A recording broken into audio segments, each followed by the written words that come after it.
while every family is different and every family is unique, the truth is, they're still our fam.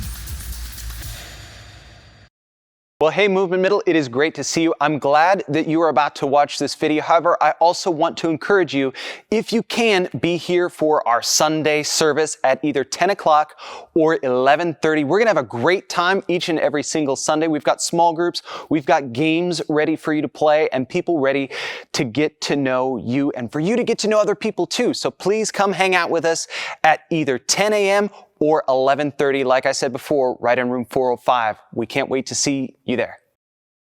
Movement Middle, I'm so excited to be with you guys today. My name's Josue, if you don't know me, and I'm really excited to share with you guys this new series on family. You guys probably have some really strong opinions about your family. Maybe you love them, maybe sometimes they're tripping a little bit. But have you ever thought, what if you could go back in time and you could hand pick your family? Would you change anything? Would you maybe pick some of your friends or some of their qualities? Would you choose some of them to be in your family now? Everything else about your life you get to choose, for the most part. You get to choose your clothes, you get to choose what's on your feed, you even get to choose, what kind of friends you have. But then when you sit back and you look at your family, you're like, man, I'm kind of stuck with these weirdos. And you wonder, what if I could change that? Maybe you've got a loud uncle, maybe you got a smelly grandma, maybe you've got an annoying sibling. Now, fun fact, I was the annoying sibling. I had a younger sister and I used to terrorize her. I would always go in her room and rearrange her stuff. My favorite thing to do was to eat her food. I'd find her snacks, the ones that she had hidden. She used to hide food from me. You guys do that?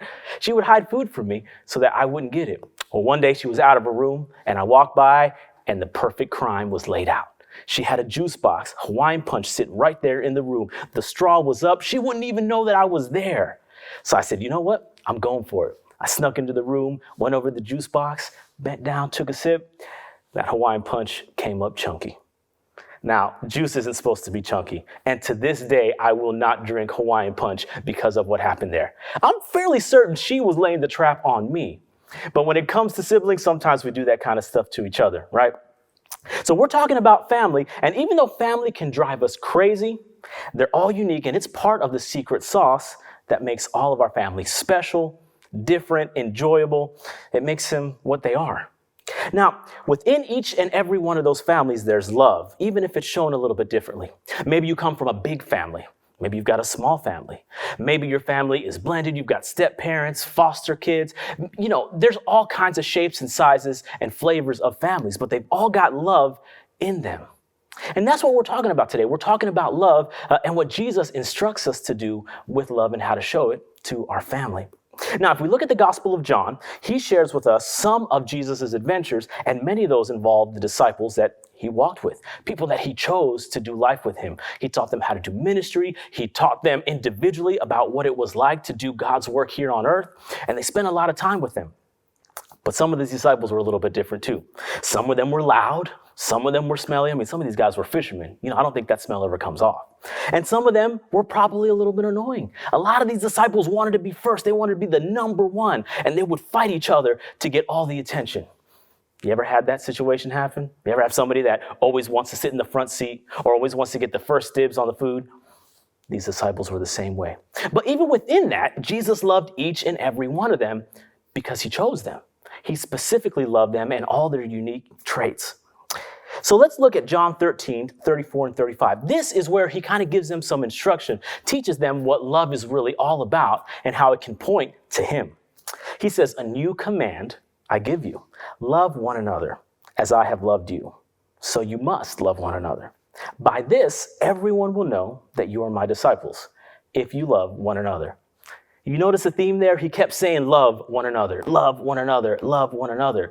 The key thing that he wanted them to know is, in order for people to know that you love me, you've got to love them.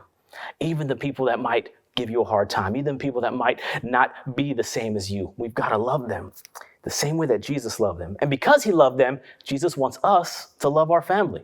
All the unique quirks, all the weird things that they do, he wants us to love them. But he also gave them one more command. In Matthew 28, 19 through 20, this is one of the final commands that he gave them. And it goes like this. He goes, "Therefore, go and make disciples of all nations, baptizing them in the name of the Father and the Son and the Holy Spirit, and teaching them to obey everything I have commanded you. And surely I am with you always to the very end of the age. Now, this is one of the last things that Jesus was sharing with them before he had to leave. And when he told the disciples, listen, where I'm going, you guys can't come. I'm not going to be here too much longer.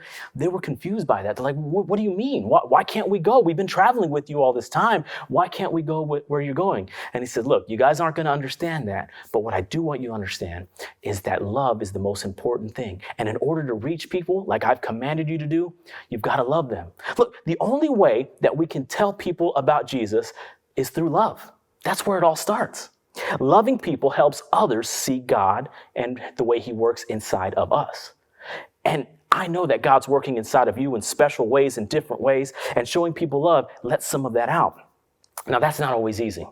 Actually, sometimes it really is pretty tough. But Jesus gives us the example and the strength to do it. It says it right back in that passage. He says, I will be with you always to the end of the age.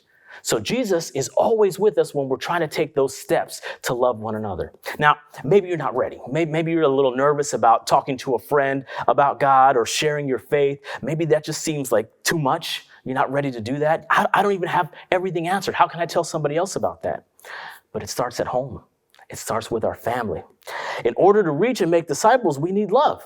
And that starts with the people in our home, the people closest to us.